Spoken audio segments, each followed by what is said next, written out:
ये हैं उमेद पहलवान, समाजवादी पार्टी के नेता। यहां पूरी कहानी बदल गई, जिसमें इसमें जय श्री राम को जोड़ा गया। कहा गया कि जय श्री राम का नारा ना लगाने की वजह से मारपीट हुई, दाढ़ी काट दी गई, हिंदू आतंकी, हिंदू तालिबानी, हिंदू दंगाई, हिंदू उपद्रवी। पूरी कहानी, पूरा सांप्रदायिक रंग, क्राइम को कम्युनल कर दिया गया। कैसे, देखिए। बोले अल्लाह को याद ना कर, जय श्री राम के और राम राम के, श्री राम के, श्री राम के भाई और वंदे मातरम और जो कह रहे कि तू पाकिस्तान में जासूस है। हाथ पकड़ के और मतलब ये कैंची लिया है एक जना, और कैंची ने मेरी सारी दाढ़ी काट दी थी। तो लोग अगर दाढ़ी काटेंगे तो जान से मार देंगे। और ये और उन्होंने वीडियो दिखा रहे हैं कि हमने 10 मुसलमानों को मार दिए हैं। किसी घमंड में मत रहना, वक्त सबका आता है, वक्त सबका बदलता है, हमारा भी बदलेगा।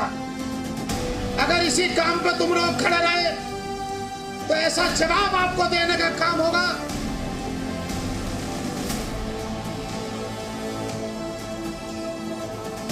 अपने घर पर बुला के इनके साथ वहां पर मारपीट एवं अभद्रता की, जिसमें कि कई लड़के शामिल थे। इसमें हमने लगभग सभी लड़के ट्रेस कर लिए हैं, सभी लोग चिन्हित कर लिए गए हैं।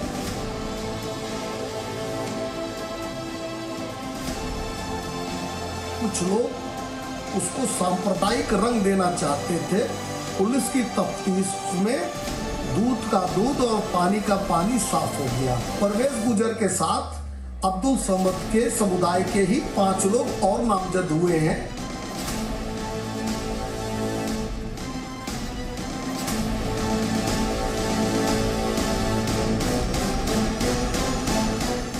मतलब आप सोचिए, पूरी तरीके से दंगे भड़काने की कोशिश हुई, मुसलमानों को भड़काने की, उकसाने की, आपस में हिंदू मुसलमानों को लड़ाने की कोशिश हुई। समाजवादी पार्टी के नेता इसमें मुलव्विज हैं, वो फेसबुक लाइव करा रहे थे, उन्होंने आधा सच बताया। जय श्री राम का एंगल ही नहीं था। ये एफआईआर की कॉपी मेरे हाथ में, 7 जून की एफआईआर है, इसमें कहीं नहीं लिखा कि जय श्री राम ना बोलने की वजह से उनके साथ ये सब हुआ।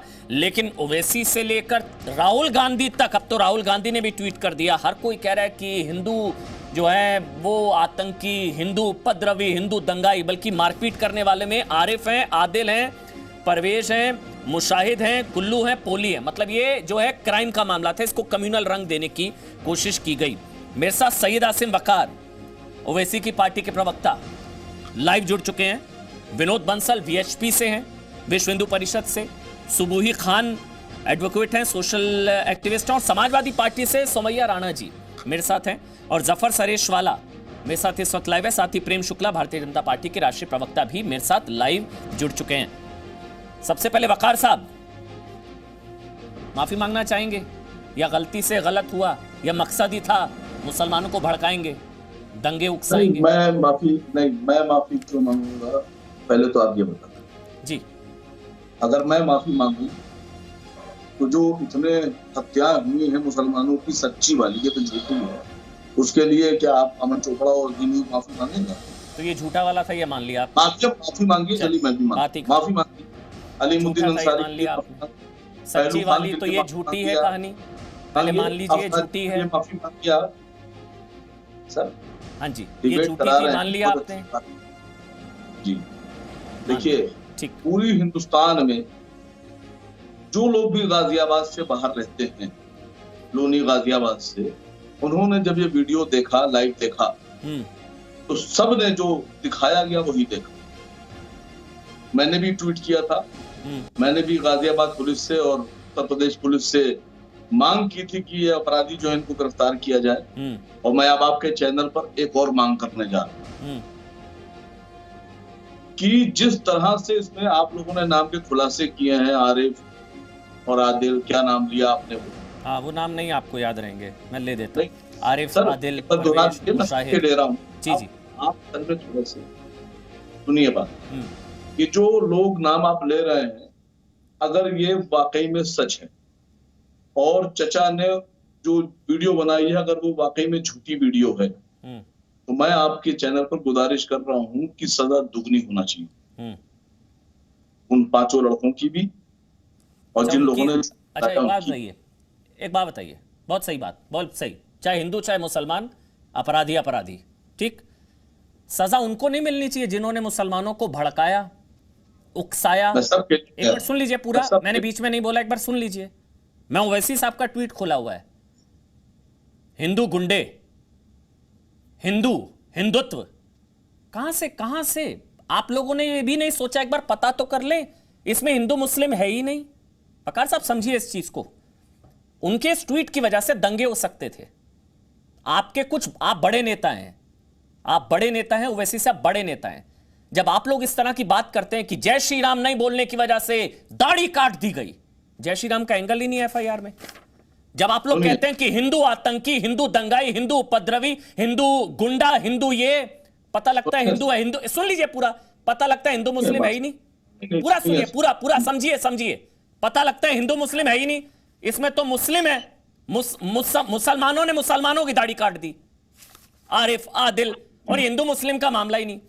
तो उन लोगों पर कार्रवाई नहीं होनी चाहिए जिन्होंने फेक न्यूज फैलाई और उस वजह से दंगे हो सकते थे।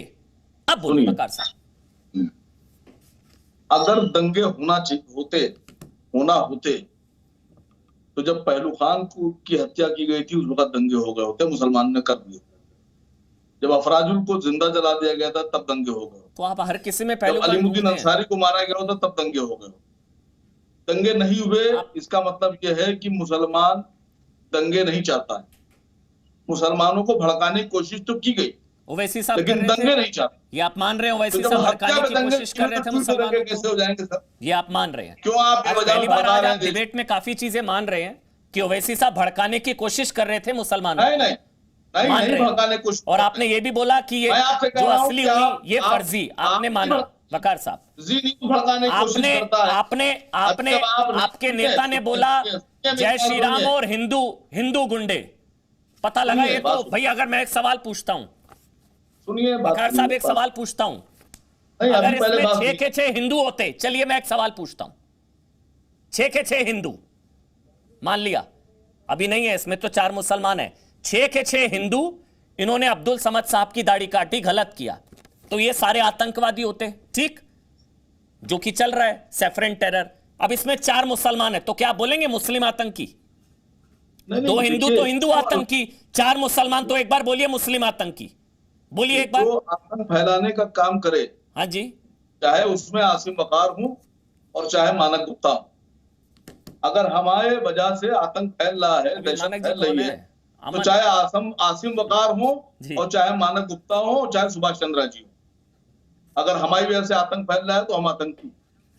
नहीं सर, मैं कोई प्रयत्न नहीं करता था। चलिए आपको थोड़ा सा लेकिन एक बात सुनिए, अब आपने जब शुरुआत की अपने चैनल, मैं बता रहा हूँ आप लोगों पर केस नहीं होना चाहिए क्या? जिन लोगों ने भड़काया, उकसाया, तनाव फैलाया और पता लगा आपसी विवाद था, ताबीज का मामला था, माफी मांग लीजिए। हो सकता है आप बोलेंगे ना कुछ तो सोसाइटी में अच्छा मैसेज जाए। आपकी वजह से दंगे हो जाते हैं, आप समझिए, आप कह देते हैं जय श्री राम की वजह से दाढ़ी काट दी, ओ पता लगा है ही नहीं जय श्री राम का एंगल, वो ताबीज की लड़ाई थी। क्या करना चाहते हैं आप लोग? माफी मांगिए, गलत किया आप लोगों ने, मांग लीजिए माफी, आप बड़े होंगे, वकार साहब आपका कद और बड़ा होगा। मैं तो आपसे कह रहा हूं अलीमुद्दीन अंसारी कत्ल पे माफी मांगिए, पहलू खान के कत्ल पे माफी मांगिए। तो फिर आप जो है, आप लोग दुलाल कुमार पर माफी मांगिए, आप लोग त्रिलोचन महतो पर माफी मांगिए, आप लोग, मैं आपको 10 नाम गिना देता हूं, फिर त्रिलोचन महतो पर माफी मांगिए, दुलाल कुमार पर माफी मांगिए, अंकित पर माफी मांगिए। अब ये करने थोड़ी ना बैठे हैं, ये करने बैठे हैं सर, वो क्राइम का मामला है, कम्युनल मत बनाइए। जफर सरेश वाला, रुक जाइए 1 मिनट, क्योंकि 1 मिनट रुक जाइए, अब रुक जाइए वकार साहब, वकार साहब रुक जाइए, वकार साहब रुक जाइए, वकार साहब आपके झूठ की पोल खुल गई, आप लोग झूठ बोल रहे थे, पुलिस ने पोल खोल दी, पुलिस ने एफआईआर में बता दिया कहीं कोई कम्युनल एंगल नहीं है। ये भी मानता हूं इसी हिंदुस्तान में बहुत से हिंदुओं ने बुर्का पहनकर बहुत से काम किए हैं, बुर्का पहनकर मुसलमानों को बदनाम करने के लिए बहुत से काम किए हैं।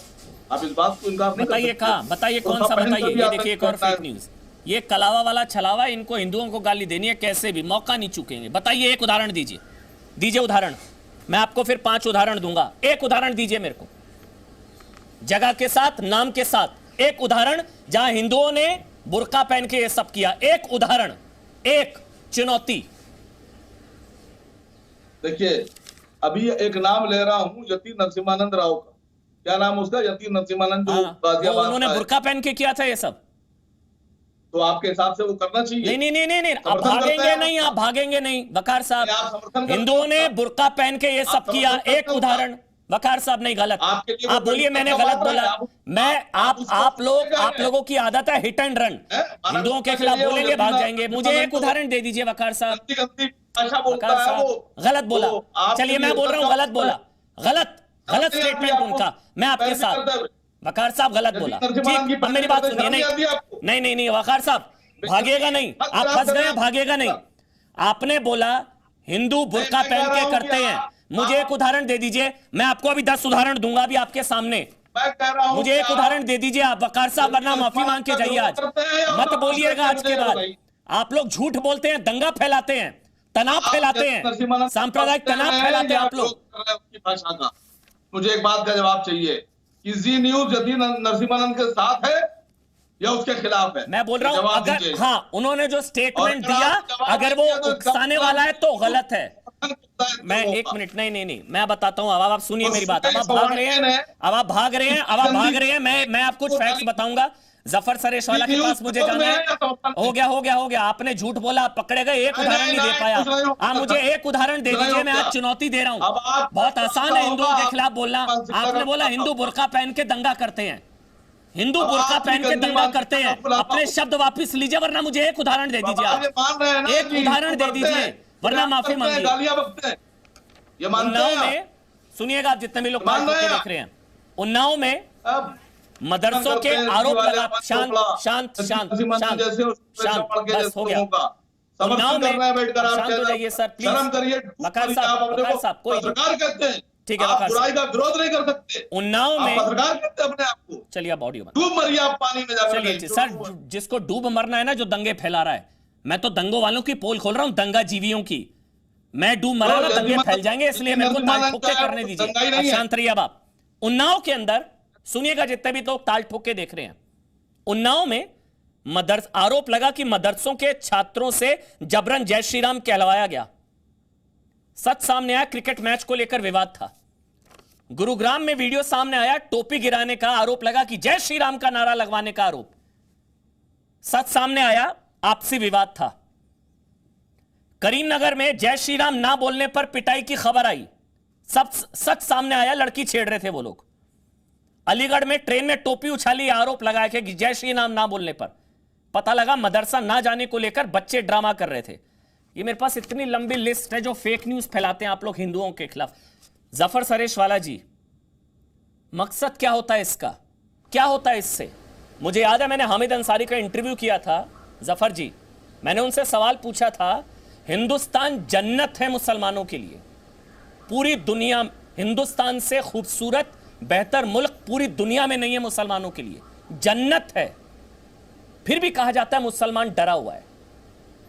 ऐसी फेक न्यूज फैलाते हैं और मुसलमानों को डरा हुआ बताते हैं। जफर सरेशवाला,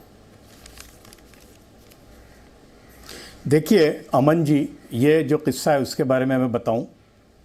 मेरे सामने भी ये वीडियो आई और मेरा एक उसूल है, यानी पहले आसिफ की वीडियो आई थी और भी यूपी में कोई किस्से हुए थे, तो मेरा एक उसूल है कि मैं डायरेक्टली जो इसके लिए जिसके अंडर में है मैं उनसे, तो ये वीडियो भी जब आई लोनी वाली गाज़ियाबाद की, तो मैंने डायरेक्ट यूपी के डायरेक्टर जनरल ऑफ पुलिस और यूपी का प्रशासन और गाज़ियाबाद पुलिस को भेजी कि ये हरकत जो है ये एक्ट ऑफ टेरर है, आप तहकीक कीजिए हकीकत क्या है।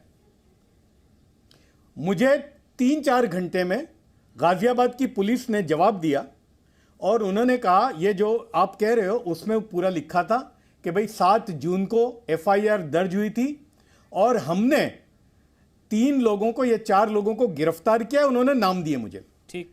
अच्छा, फिर मैंने डायरेक्टली बात भी की और जब मैंने बात की उनसे तो उन्होंने मुझे, मैंने कहा कि आप मुझे ये अपने ऑफिशियल गाजियाबाद पुलिस के हैंडल से लिख के भेजिए। ठीक। तो उन्होंने मुझे भेजा पूरा, और ये किस्सा जो आपने बयान किया वो कहा कि ये हजरत जो है, ये साहब जो हैं बुजुर्ग, ये कोई किसी गांव से आते थे, यहाँ पर बार बार आते थे, ये पहली बार नहीं आए, तावीज़ लिख के देते थे, हिंदुओं को भी देते थे, मुसलमानों को भी देते थे, और ये मारने वाले, उसमें उन्होंने 3 नाम मुसलमानों के बताए, वो आइडेंटिफाई किए, वो जो 5 लोग जो दिखते हैं।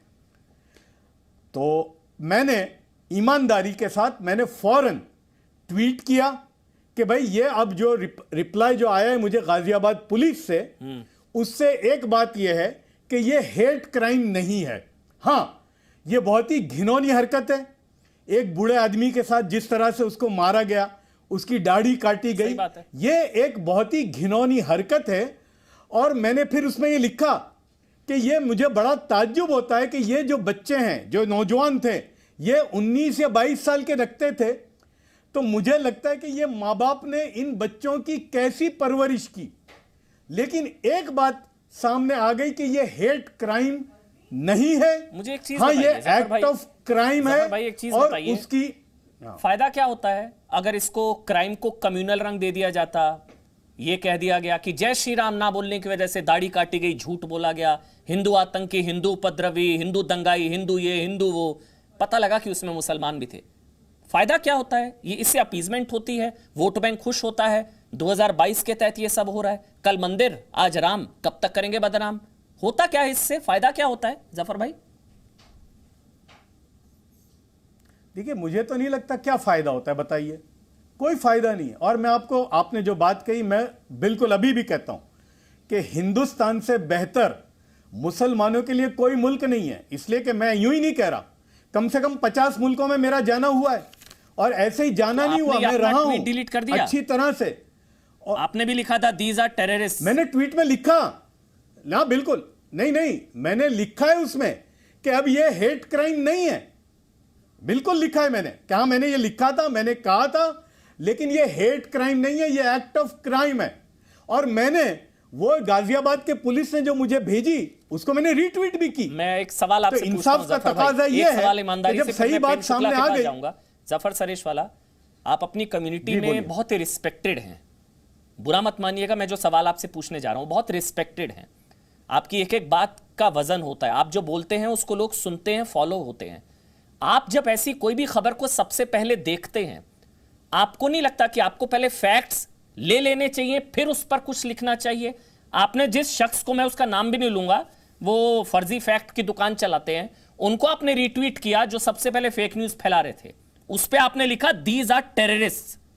आपको नहीं लगता कि आपको पहले फैक्ट चेक पूरा ले लेना चाहिए, फिर कम से कम आप बोलें, क्योंकि आप बहुत रिस्पेक्टेड हैं, आपको नहीं, ये पहले ये एकदम से नहीं करना चाहिए। पॉलिटिकल पार्टीज करें, ईमानदारी से बताइएगा, गलती हुई, चूक हुई?